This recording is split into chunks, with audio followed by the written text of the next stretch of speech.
Hello my brother and sisters. तो कैसे हो आप सब? आई होप आप सब बहुत अच्छे होंगे।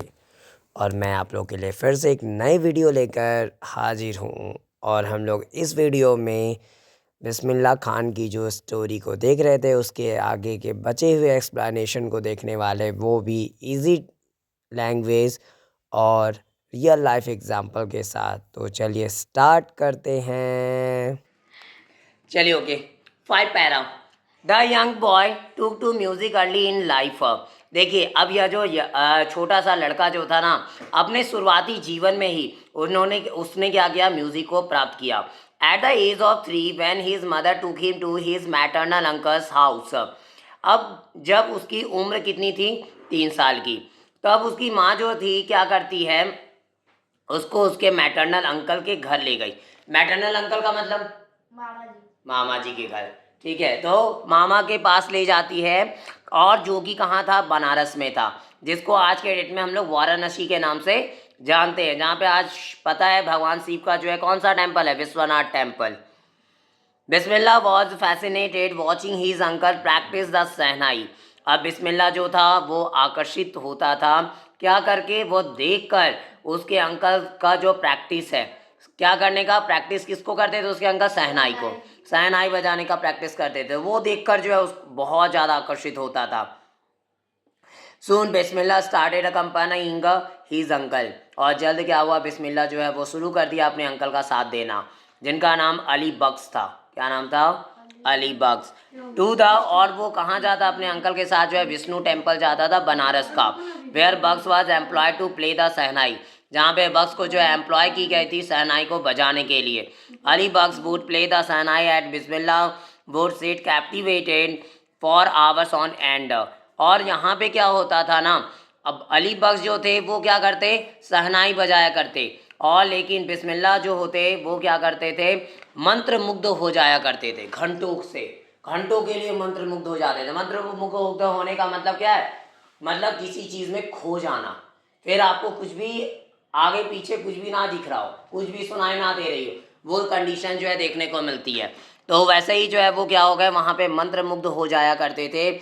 और नॉर्मली ये बिना रुके लंबे टाइम के लिए जो है ये मंत्र मुग्ध होते थे। इसमें ऑन एंड जो लिखा हुआ है ना, उसका मतलब है क्या, बहुत लंबे टाइम के लिए, जो कि बिना रुके हो। Slowly he started getting lessons in playing the instrument. और जल्द धीरे धीरे क्या हुआ, वह शुरू कर दिए क्या लेना, लेसन लेना, सीख लेना शुरू कर दिए, क्या जी में, इंस्ट्रूमेंट को प्ले करने में। एंड हाँ, लेसन इट मीन सीख लेना, कोई भी चीज़ों की जानकारी लेना, वही। And would sit practising throughout the day. और वो बैठा करते थे क्या करने को, प्रैक्टिस करने के लिए पूरे दिन भर, फॉर ईयर्स, लगभग सालों के लिए, to come to the temple of Balaji. और वह कहाँ आते, तो बालाजी के टेम्पल आते थे। एंड मंगला मैया and the banks of the Ganga became the young apprentice favorite haunts where he could practice in solitude। और यहाँ पे जो है सालों से अगर बात करें तो वो कहाँ पे आया करते थे, बालाजी का टेम्पल था और मंगला मैया का एक टेम्पल था, वहाँ पे आते थे। ठीक है, और जो बैंक थी गंगा की, गंगा की बैंक का मतलब ये पैसा जमा करने वाला बैंक नहीं है, ठीक है, बैंक का मतलब यहाँ पे नदी का जो किनारा होता है ना, उसको हम लोग बैंक बोलते हैं। तो गंगा का जो घाट है, इट मीन्स नदी का वो जो किनारा है, वहाँ पे वो आते थे। और क्या हो गए, वो यंग अप्रेंटिस, युवा अप्रेंटिस का वो फेवरेट अड्डा बन गया। इट मीन वह गंगा का जो घाट था, युवा अप्रेंटिस का मतलब क्या, युवा इस बंदे की को कहा जा रहा है, इनमें वो छोटे हैं ना बिस्मिल्लाह अभी, तो इसलिए उनको युवा बुलाया था। और अप्रेंटिस का मतलब क्या हुआ, प्रशिक्षु। इट मीन्स जो शिक्षा ग्रहण करने वाला जो बंदा होता है उसको हम लोग अप्रेंटिस बोलते हैं, ठीक है, जिसको हम लोग ऐसे नॉर्मली चेला भी बोलते हैं। तो उसका वह जो है फेवरेट अड्डा हो गया था। इट मीन्स या गंगा का घाट हो गया, मंगला मैया का मंदिर हो गया, और बालाजी का मंदिर जो था वो क्या था, उनका फेमस अड्डा होता था। इनमें वहीं पे अपना जो है क्या करते, प्रैक्टिस वैक्टिस किया करते थे। और जहाँ पे वो क्या कर सकते थे, प्रैक्टिस कर सकते थे अकेले में, सॉलिट्यूड में, अकेले में वो प्रैक्टिस किया करते थे। Flowing waters of the Ganga inspired him to improvise. देखिए फ्लोइंग वाटर जो थी, बहता हुआ जो पानी था गंगा का, वो क्या करता था, उन्हें इंस्पायर करता था। इंस्पायर का मतलब प्रेरणा देता था, क्या करने के लिए, टू इम्प्रोविस, इम्प्रोविस करने को। इम्प्रोविस का मतलब क्या, नॉर्मली जो है ना कविता जो है करना, तुरंत फुतर कविता करना। इट मीन्स कैसे भी जो है, अगर नहीं भी अगर आ रहा है ना हमको कविता करना, तो जैसे मर्जी वैसे उस कविता को करने की प्रेरणा उनको वहां से मिलती थी। ठीक है, देखिए नॉर्मली जब कभी भी कोई भी चीज की प्रॉब्लम दिखाई दे, जब लगे कि चीजें कुछ समझ में नहीं आ रही, कुछ समझ में नहीं आ रहा है, तो क्या करने का, जैसे तैसे कोई भी बंदा या कुछ भी चीजें आपको उस टाइम पे इंस्पायर करती दिखाई देगी। ठीक है, लगेगा कि जैसे वो कुछ ना कुछ तो सिखा रही है हमको। ठीक है, तो वैसे ही जो है गंगा नदी का जो बहता पानी था, उनको भी लगता था कि वो जो है इंस्पायर कर रही थी। और ऐसी कंडीशन देखने के बाद वो जो है आगे वहीं से जो है वो क्या करते थे, कविता को जो है वो गाना शुरू कर देते। एन इन्वेंट, और वो आविष्कार क्या कर किए, रागास को, राग को जो है आविष्कार करते हैं। That were earlier consider to be beyond the range of the shehnai. और राग जो था, यहाँ पे राग जो है वो राग से है, वह जो सुर, वो सुर को जो लेकर आए, जो पहले की अगर बात करें, जो सहनाई का रेंज था उसे परे माना जाता था। इनमें पहले जो इस राग को मानी ही नहीं जाती थी, ऐसा राग कोई सोचा ही नहीं था कि रियली सहनाई का ऐसा जो है वो ध्वनि हो सकता है, ऐसा राग हो सकता है। लेकिन उन्होंने उस चीज़ को पॉसिबल किया। और नेक्स्ट पैरा है 6 नंबर। देखिए कहने का मतलब ये है ना, पहले तो नॉर्मली अगर बात करें, हम अपना एक्सपीरियंस की अगर हम बात करें, तो हम नॉर्मली यही देखें कि अगर आप अगर कुछ फेमस होना चाहते हो, इट मीन्स अगर आप इस दुनिया में फेमस होने के लिए आए हो, आपके पास कहीं ना कहीं से कोई ना कोई रास्ता बन जाता है, बन जाता है। ठीक है, इस चीज़ को हम खुद गौर किए। और देखिए अगर एग्जाम्पल इसमें जीता जागता आप प्रेमानंद जी की ले सकते हो। प्रेमानंद जी क्या बोलते हैं पता है, कि हमको कोई दुनिया के सामने आने की कोई ये नहीं है। आज वो फेमस अगर हो भी गए हैं तो अभी नहीं, तो वहां पे क्या, अगर वो फेमस हो भी गए तो वो नॉर्मली क्या, कभी उनकी चाह नहीं थी कि हम कभी दुनिया के सामने आए और इतना फेमस हो, कभी नहीं था। लेकिन आज देखिए ऊपर वाले की कृपा, और वो जो है वो फेमस दिख रहे। ठीक है, ये चीजें जो है देखने को मिल रही। क्या हमको लग रहा है कि मतलब ऐसे फेमस हो गए इसलिए शायद बोल रहे हैं। फेमस हो गए इसलिए बोल रहे, हाँ, मतलब ये कि प्रेम फेमस। हाँ हाँ। नेक्स्ट पैरा है 6। At the age of 14 Bismillah accompanied his uncle to the Allahabad music conference. देखिए जब बिस्मिल्लाह जो है 14 साल के हुए, तो वो साथ दिए थे किसका, अपने अंकल का, किधर जाने में, तो इलाहाबाद म्यूजिक कॉन्फ्रेंस में वो गए थे। Eight the end of his recital, और जस्ट उनका जो गायन था, रेसिटल का मतलब गायन होता है, ठीक है, जो भी गाया हुआ गाते हैं वो लोग, तो जो उनका गायन था उसके अंत पर Ustad Faiyaz Khan patted the young boy's back. तो उस्ताद फैयज़ खान जो थे वो क्या कहते हैं ना, उस युवा लड़के के पीठ को थपथपाए थे। शाबाशी जिसको हम लोग देना बोलते हैं, कैसे आप कभी भी कुछ भी अच्छा करते हो तो पीठ थपथपाया जाता है, बहुत अच्छे, बहुत शाबाशी जो दी जाती है। तो वैसे ही जो है वो सर सैयद क्या बोलते हैं, उस्ताद फैयज़ खान जो थे वो उसका उस युवा लड़के के बैक को थपथपाए एंड सेड, और कहे, work hard and you shall make it, और कठिन मेहनत करो और तुम जो हो क्या होगे, इसे बना पाओगे, अच्छा और कर पाओगे। With the opening of the all India radio in Lucknow, और जस्ट ऑल इंडिया रेडियो के ओपनिंग के साथ ही, जब क्या हुआ था ना, ऑल इंडिया रेडियो का जब ओपनिंग हुआ, उसका जो है शुभारंभ किया गया लखनऊ में। और ये शुभारंभ कब हुआ था, 1938 में। कब हुआ था, 1938। ये सब अंडरलाइन करते जाइएगा, ठीक है, ये सब मेन पॉइंट्स है आपके, ऐसे क्वेश्चन जो है क्रिएट होते हैं। आगे बिस्मिल्लाह बिग ब्रेक, और यहाँ पे जो है बिस्मिल्लाह का वो क्या रहा, यहाँ पे जो है इसी टाइम पे क्या आया था, बिस्मिल्लाह का बिग ब्रेक आया था। इट मीन्स एक बिस्मिल्लाह के लिए बहुत बड़ा अवसर। देखिए अभी नॉर्मली हम बता भी रहे थे कि ना, कि जब कभी भी जैसा आपके साथ होना है, आप कितने फेमस होगे क्या होगा, कहीं ना कहीं से आपको जरिया मिलेगा, चीज़ें होती है। ठीक है, आप बस कंडीशन ये है कि आपको फील करना आना चाहिए, आप कैसे जो है उस चीज़ को, आपके लिए क्या सही है और क्या गलत है, वो आपको फील अगर हो गया सही टाइम पर, तो आप समझ जाओ कि बोलते हैं ना लकी होना एक, तो लकी होना यही है कि आप सही टाइम पे अपॉर्चुनिटी को कैच कर लेते हो। जो आपको अपॉर्चुनिटी मिली उसको क्या कर लेना, कैच कर लेना, तो वही आपके लिए लकी साबित हो जाता है। एडमिन मान के जाता है कि हम पहले बहुत भटक रहे कुछ नहीं रास्ता समझ में आ रहा है, लेकिन अचानक से कुछ ऐसा होता है हमारे सामने, या कोई बंदा आ जाता है या कोई आ जाता है या कुछ ऐसी चीज़ें आ जाती है जिससे हम लोग को एक लगता है कि नहीं ये चीज़ें मेरे लिए सही है, इसमें हम लोग को जाना चाहिए, तो उस टाइम से आपका लाइफ चेंज होने लगता है। वैसे ही जब ऑल इंडिया रेडियो जो है आया तो यहाँ से जो है उसका लाइफ चेंज होना स्टार्ट होता है।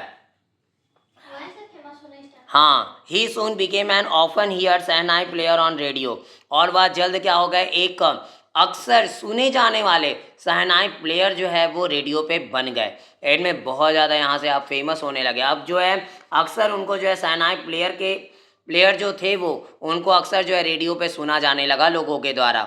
7th para, when India gained independence on 15 अगस्त 1947, अब जब भारत जो है स्वतंत्रता को प्राप्त किया था 15 अगस्त 1947 को, Bismillah Khan became the first Indian to greet the nation with his shehnai. तो ग्रीट किए थे, इसमें अभिवादन जो की गई थी नेशन की, वो बिस्मिल्लाह खान जो है खुद किए थे, जो ऐसे पहले भारतीय रहे जो नेशन राष्ट्र को ग्रीट किए थे शहनाई के साथ में। इनमें अपनी शहनाई के साथ जो है वो अब नए भारत का शुरुआत करते हैं। अब यहाँ पे जब 15 अगस्त जो हमारा देश को अब हमारे देश को जब आज़ादी मिल गई तो एक नया भारत जो है यहीं से हमारा स्टार्ट हो जाता है। वो अब अंग्रेजों की गुलामी से हम लोग आज़ाद थे, अब जो है एक हमारा फ्री इंडिया जो देखने को मिला, लेकिन शायद कहीं ना कहीं आज भी इंडिया फ्री नहीं है। भ्रष्टाचारी, ठीक है, सेफ्टी को लेकर, गर्ल्स की सेफ्टी को लेकर और भी चीज़ों को लेकर, क्या आज इंडिया रियली जो है, अगर हम लोग को इंडिपेंडेंस अंग्रेजों से प्राप्त कर लिए, लेकिन कई सारी चीज़ों से आज भारत जो है स्वतंत्र नहीं है। आगे क्या है, ही पॉर्ड हीज हार्ट आउट इनटू राग काफ़ी, और वह क्या किए, वो दिल, उनका जो दिल था वह बिखेर दिया, किसमें वो बिखरे, तो राग काफ़ी में। और रेड फोर्ट से उनका दिल जो था उनसे वो राग काफ़ी निकली थी, राग काफ़ी में जो अपने दिल को प्रकट किए।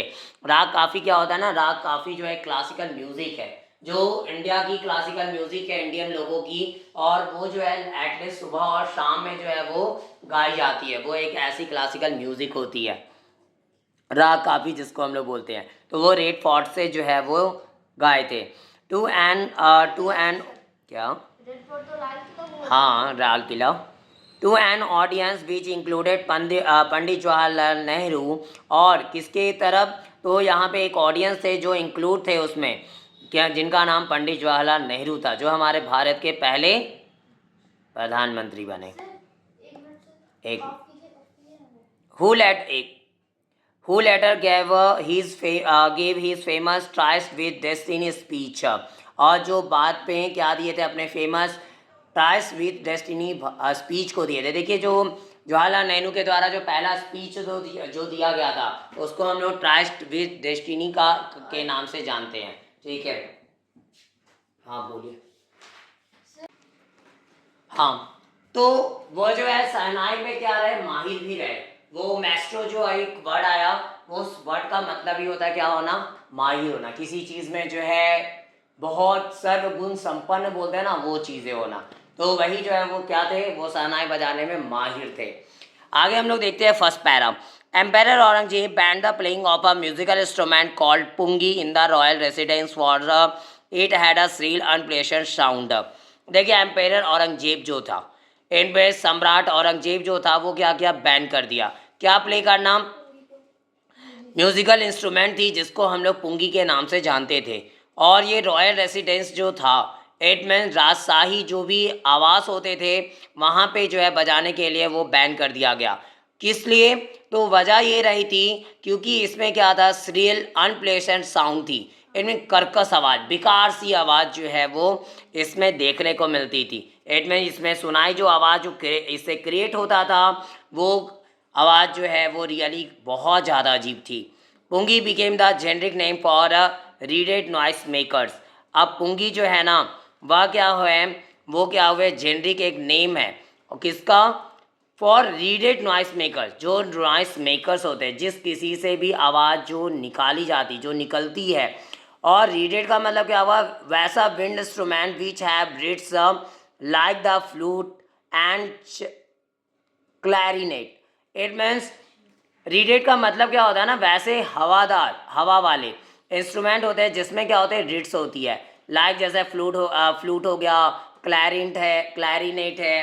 इट मीन्स जैसे कहने का मतलब वहाँ पे क्या फ्लूट को हम लोग जब देखें बांसुरी को क्या देखते हैं हम लोग नॉर्मल सा लंबा सा होता है और उसमें बीच बीच में क्या होते हैं होल्स होते हैं, तो वैसे ही जो है वो ये भी था। तो ये रिड्स थे यानी कि यह एक ऐसा म्यूजिकल इंस्ट्रूमेंट था जो रीडेड नॉइस मेकर्स थी। फ्यू हैड और इससे जो है इसकी जो आवाज़ होती थी बहुत बेकार वाली होती थी। Few had of sorry few had thought that it would one day B revived. और कुछ ऐसे थे जिनका मानना यह था कि यह जो है एक ना एक दिन जो है फिर से इसका उत्थान होगा। इट मीन्स ये जो है फिर से उभर कर आएगा, ये पुंगी जो है फिर से आ जाएगी। A barber of a family of professional musician, एक बार्बर था एक फैमिली ऑफ प्रोफेशनल म्यूजिशियन। इनमें एक फैमिली थी प्रोफेशनल म्यूजिशियंस की, वहाँ का एक बार्बर था। बार्बर का मतलब क्या होता है बार्बर कह सकते हैं वो जो इसका जो काम करता है ये। नाई का काम करता है जो, ठीक है। Who had access to the royal palace, और जो पहुँच रखा था कहाँ तक पहुँचा हाँ उसका पहुँच जो था वो रॉयल पैलेस तक का था। और वो decided to improve the tonal quality of the pungi. और वह क्या डिसाइड करता है कि वो ठीक ठाक करेगा इसकी टोनल क्वालिटी जो है पुंगी की उसको बढ़ाएगा ठीक करेगा। The choose a pipe with a natural hollow steam, और तभी वो क्या चुनता है एक पाइप को चुना किसके साथ में, तो उसमें क्या थी एक नेचुरल हॉलो स्टीम था। नेचुरल हॉलो स्टीम का मतलब क्या होता है इट मीन्स ऐसा स्टीम ना ऐसा बोल सकते हैं का वो पूरा क्या बोल सकते हैं स्टीम इट मीन्स जो खोखला हो पेड़ का वैसा डाली जैसा ले जो क्या हो वो खोखला हो, नेचुरली जो है वो खोखली होनी चाहिए। इट मीन्स उसके अंदर जो है वो होलो एक तरह से बोल सकते हैं खाली जगह हो। That was longer and broader than the pungi, और जो क्या थी लंबी थी और चौड़ी भी थी पुंगी के मुकाबले। And made 7 holes on the body of the pipe, और पाइप के बॉडी पे जो है वो 7 छिद्र जो है वो बना दिए गए। When he played on it, और जब वह जो इसे बजाया closing and opening some of these holes, it में इसके कुछ होल्स को ओपन क्लोज करके और ओपन करके हम of these holes soft and melodious sounds were, और एक बहुत ही ज़्यादा सॉफ्ट और मेलोडियस साउंड जो है मधुर आवाज़ें जो थी वो क्या करती है इससे निकलनी शुरू कर देती है और वो जो है प्रोड्यूस हुई sound produce. He played the instrument before royalty and everyone was impressed, और वह क्या किया था प्ले किया इस इंस्ट्रूमेंट को जस्ट रॉयल्टी के सामने, और प्रत्येक एक जो थे वहाँ पे राजा के दरबार में जो रहे थे प्रत्येक एक जो है वो इम्प्रेस हुए थे। The instrument so different from the pungi had to be given a new name, और इंस्ट्रूमेंट जो था ये वो क्या था इतना अलग था किससे पुंगी से कि इसलिए उसको जो एक नया नाम जो है वो देना पड़ा था।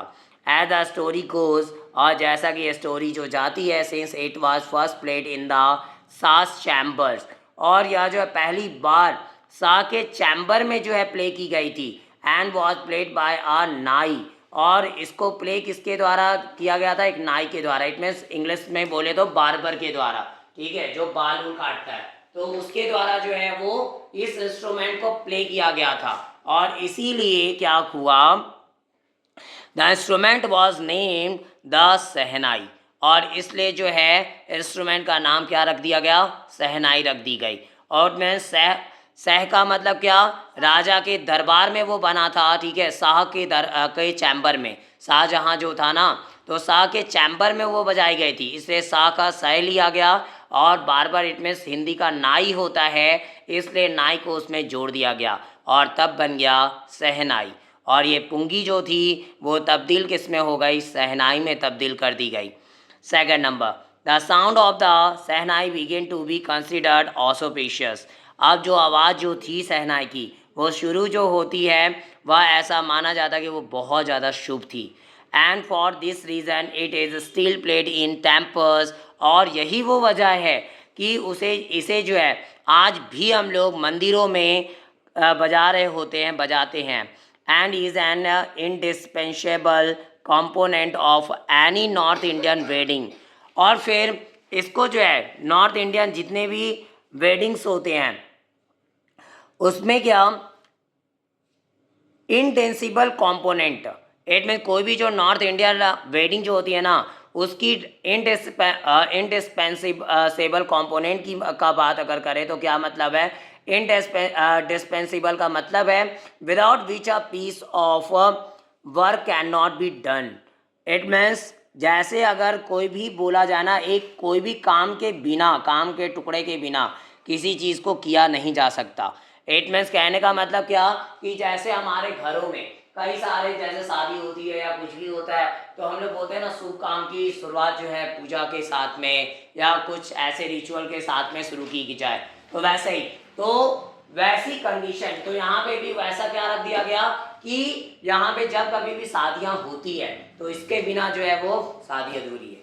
ठीक है, इट मीन वहाँ पे जो है वो शहनाई बजेगा तभी जो है शादी पूरा माना जाएगा। इनमें एक शुरुआती जो काम बोला जाए, शुरुआत करने का काम किसी भी शुभ काम को, इनमें यहाँ पे वेडिंग की बात की गई नॉर्थ इंडियन की, तो वहाँ पे जो है वो शहनाई की ही शुरुआत पहले की गई।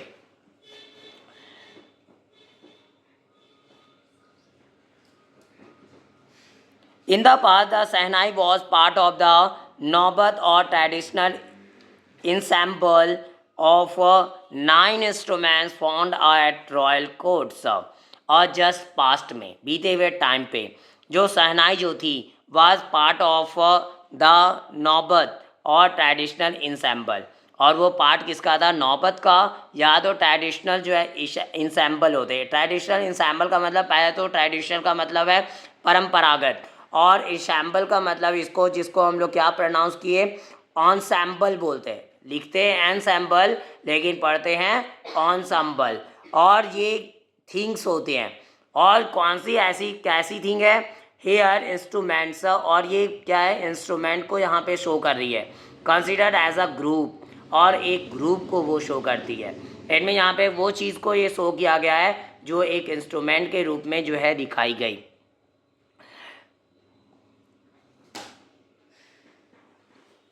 तो 9 तरह के जो है वो इंस्ट्रूमेंट्स का वह एक क्या था, ट्रेडिशनल एनसैम्बल था। इनमें ऑनसैम्बल था, कहने का मतलब है कि एक परंपरागत एक पूरी जो है वो एक समूह थी, क्या चीज़ की म्यूजिकल इंस्ट्रूमेंट्स की, और वो पूरा एक समूह था।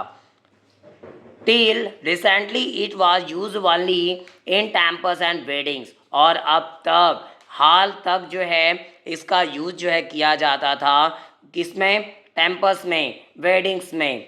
The credit for bringing this instrument on to the classical stage go to Ustad Bismillah Khan.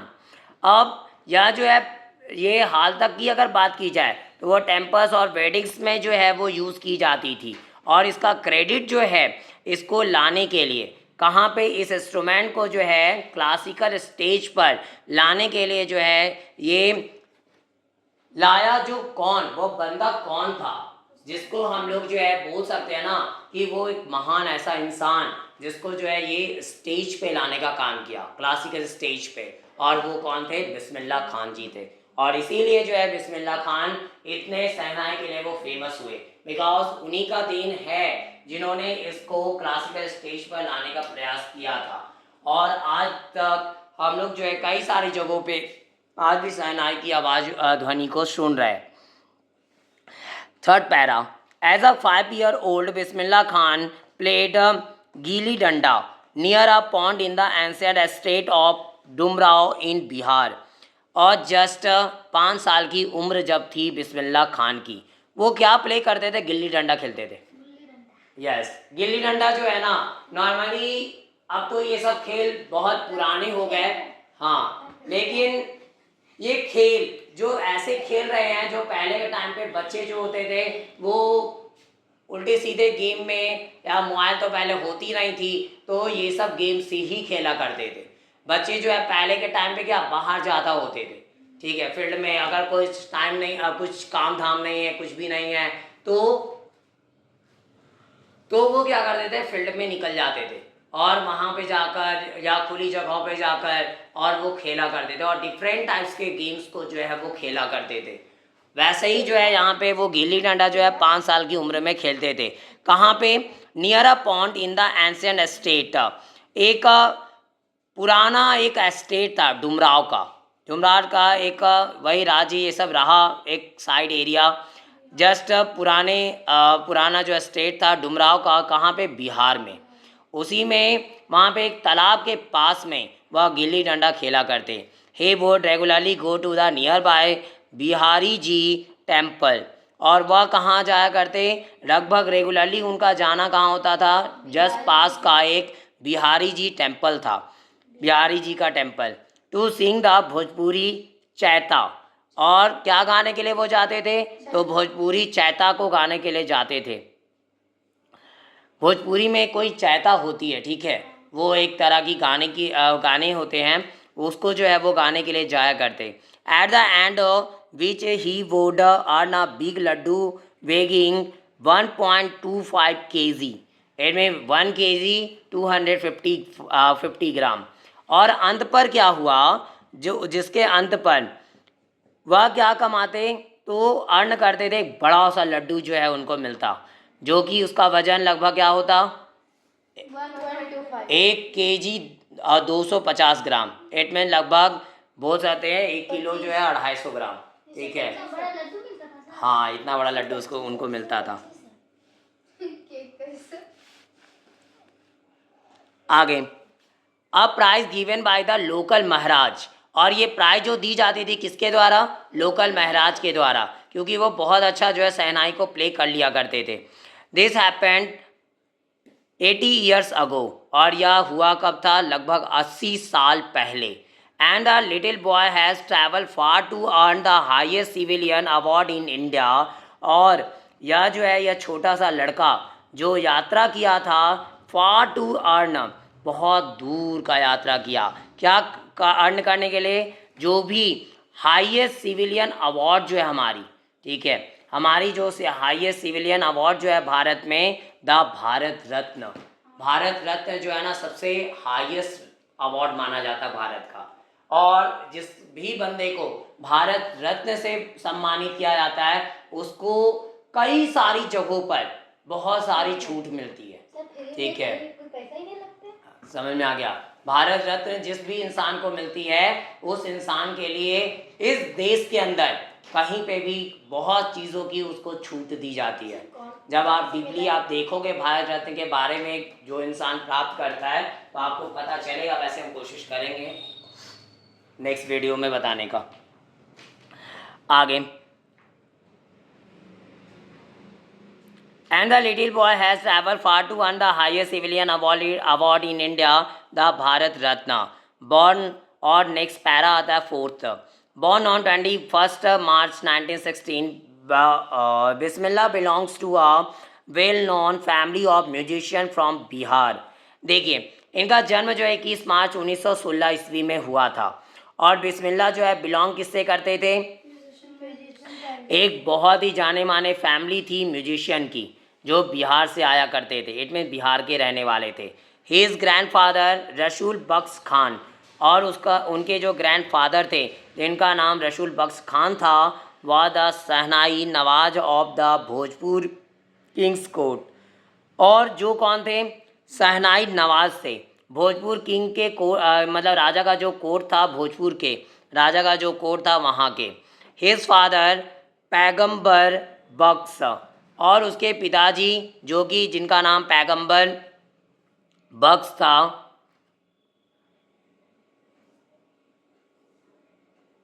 And other paternal ancestors were also great shehnai players.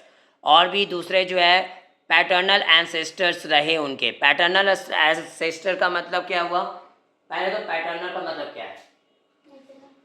एक मैटरनल होता है, एक पैटर्नल होता है, ठीक है। पैटर्नल का मतलब है ना, पापा के तरफ से जितने भी फैमिली वाले होंगे, ठीक है, आपके अंकल हो गए, आपकी बुआ हो गई, वो सारे मतलब पापा के फैमिली तरफ से जो भी होंगे वो पैटर्नल में आएंगे, ठीक है। सब, हाँ सब कोई, ठीक है, दादा दादी, फैमिली की हम बात कर रहे हैं। इट मीन्स पापा के तरफ से जो फैमिली हैं वो पैटर्नल में काउंट किए जाएंगे, लेकिन वही मम्मी की तरफ से जो फैमिली मेंबर्स हैं वो सारे जो है मैटरनल में काउंट किए जाते हैं, ठीक है। और पैटर्नल का मतलब क्या होता है, पैतृक होता है। पैतृक मतलब पापा से रिलेटेड, ठीक है, तो उसके ऊपर जो भी पूर्वज रहे, तो वहाँ पे क्या लिखा, पैटर्नल, पैटर्नल लिखा। और पैटर्नल के बाद जो आपका दिया है एंसेस्टर्स, पैटर्नल एंसेस्टर्स का मतलब क्या हुआ, पैतृक जो भी पूर्वज रहे, इनमें पापा के फैमिली में जो पूर्वज रहे हैं उनके, ठीक है, मम्मी के फैमिली की तरफ से नहीं, पापा के फैमिली की तरफ से जो भी उनके पूर्वज रहे, उनके दादा हुए, परदादा हुए, वैसा, तो वो जो भी पूर्वज रहे were also great shehnai players, और वो सारे भी जो है बहुत महान शहनाई प्लेयर्स रहे हैं। इनमें वो भी जो है बहुत अच्छे अच्छे महान शहनाई प्लेयर्स हुए। इनमें वो लोग का जो योगदान था शहनाई बजाने के लिए वो ज़्यादा। हाँ, म्यूजिक तो उसके परिवार में शहनाई तो बिस्मिल्लाह खान थोड़ी लाए सर। क्या वो बैन हो गए थे तब ना वो लाए थे, पहले तो उसके उनके फादर ही। नहीं तुम गलत बैन हो गया तो नहीं लेके आए वो। तो बिस्मिल्लाह खान जी जो थे उसको क्लासिकल स्टेज पर लेकर आए, ठीक है। क्लासिकल स्टेज का मतलब है कि नॉर्मली वैसा स्टेज जिस स्टेज पे हर एक म्यूजिक जो है, हर एक म्यूजिकल इंस्ट्रूमेंट आज के डेट में प्रसिद्ध है, ठीक है। तो आज अगर कोई भी म्यूजिकल इंस्ट्रूमेंट को आज हम लोग देख रहे हैं क्लासिकल रूप में, क्लासिकल का मतलब किसी एक चीज से जुड़ा हुआ, एक संस्कृति से वैसा, तो उस रूप में जो है और उस स्टेज पे आज लाने का काम, इतना फेमस करने का काम वो उनका देन है, ठीक है। बजाया तो कोई भी, बहुत लोग बजाया, लेकिन जिस तरीके से क्लासिकल स्टेज पर ये लेकर आए वैसे कोई भी लेकर नहीं आया था, इससे वो इतने फेमस हुए। वो तो हिंदू संस्कृति में माना जाता है ना, पूजा में शुभ माना जाता है सर। हाँ, तो वो कौन लाया? क्या कौन लाए? अरे तुम लोग कैची बनी पढ़ रही, शहनाई ये संग की बनी। शंख, शंख बहुत पुराना चलता आ रहा है ये। ज्यादा पुराना हम लोग जो है मतलब हमारी अगर संस्कृति की बात करें तो ये 13 युग द्वापर युग से भी पहले से चलता आ रहा है, ठीक है। शंख का रिवाज पहले से, आप पता ही होगा जब महाभारत का युद्ध चल रहा था तो उस टाइम पे शंख का ही रिवाज था। जब शंख बज जाता था शाम के टाइम में सूर्य ढलने के बाद, उसके बाद युद्ध रोक दी जाती थी, ठीक है। तो ये कंडीशन, वो शंख का रिवाज बहुत पुराना है। ऐसा माना जाता है कि पूजा के बाद अगर शंख को ना बजाया जाए तो पूजा अधूरी होती है, ठीक है। बिकॉज शंख बजाने का मतलब ही होता है कि भगवान को हम लोग बुला रहे होते हैं, नेगेटिव एनर्जी कम होती है, तो वहाँ पे मतलब उसका मतलब ही है कि भगवान को बुलाते हैं। मतलब किसी को बुलाने के लिए कैसे घर पे बुलाया जाता है हम लोग, तो नाम लेके बुलाया जाता है। और अब इस वीडियो में इतना ही, बाकी बचे हुए आगे के एक्सप्लेनेशन को हम लोग नेक्स्ट वीडियो में देखेंगे। अगर आपको ये वीडियो पसंद आई तो प्लीज़ लाइक ज़रूर करें और ज़्यादा से ज़्यादा शेयर करें ताकि और भी बच्चों तक ये चैप्टर की एक्सप्लेनेशन पहुंच सके। और अगर आप क्लास 9 के बच्चे हैं तो मेरे इस चैनल को सब्सक्राइब भी ज़रूर करें, क्योंकि हम इस चैनल पे इंग्लिश और ग्रामर के पोर्शन को डालता हूँ। Thanks for watching my video. Have a nice day.